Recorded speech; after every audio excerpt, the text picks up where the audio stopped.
भाई और बहनों, यीशु ने सच कहा कि संसार को मालूम नहीं है कि उसका खाना क्या है। ये सत्य है, दिस इज द ट्रूथ, कि मैं जो कुछ खाता हूं आप नहीं जानते हैं। जो जीवन यीशु ने इस संसार में दिखाया, वो जीवन जीने के लिए, दिखाने के लिए हमें वही खाना खाना है जो यीशु ने खाया। यीशु मसीह को हम जानते हैं कि इस संसार में सबसे कामयाब आदमी, the most successful personality on the earth is none other than Jesus Christ। इस संसार में सबसे कामयाब जीवन वो जिया।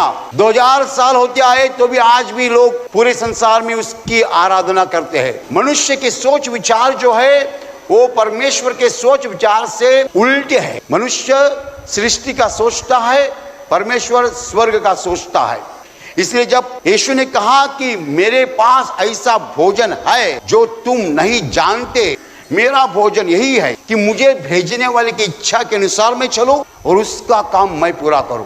लेकिन प्रभु यीशु बोल रहा है मेरा भोजन ही अलग है। मेरे भोजन को जान लो। मेरा भोजन क्या है कि जिसने मुझे भेजा है उसके इच्छा के अनुसार मैं चलूं और उसका काम मैं पूरा करूं। यीशु मसीह ने ऐसी चीजें की जो मनुष्य नहीं कर सकता है। उसने अंधों को आंखें दी, गुंगों को बोलने की शक्ति दी, लंगड़े चलने लगे, मरे हुए आदमी को यीशु ने उठाया। ये चीजें हम नहीं कर सकते हैं। फिर यीशु ने कैसे की चीजें?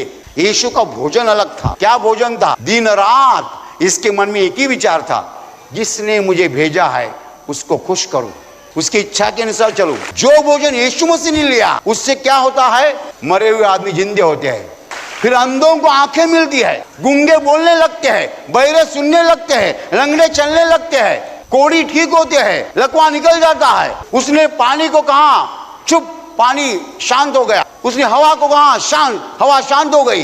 जो चीजें यीशु ने की हम नहीं कर सकते हैं। जो चमत्कार यीशु ने दिखाए हम नहीं दिखा सकते हैं। इसका कारण क्या है? इसका कारण यीशु का भोजन अलग था, हमारा भोजन अलग है। लेकिन हमारे पास ऐसी ताकत चाहिए जिससे हम बीमारियों को दूर कर सकते हैं। हमारे साथ पास ऐसी ताकत चाहिए जिससे हम मरे हुए आदमी को जिंदा कर सकते हैं, लंगड़ों को चलने की शक्ति दे सकते हैं, अंधों को देखने की शक्ति दे सकते हैं। ये सब ताकत यीशु मसीह के पास थी। उसका भोजन क्या था? दिन रात वो पिता को खुश करता था, दिन रात पिता का सोचता था। दिन रात हम दुनिया का सोचते हैं, लेकिन यीशु मसीह पिता का सोच रहा था, उसकी इच्छा को पूरी करना चाहता था। जब आप उसकी इच्छा को पूरे करते हैं तो आपको सब कुछ मिलता है।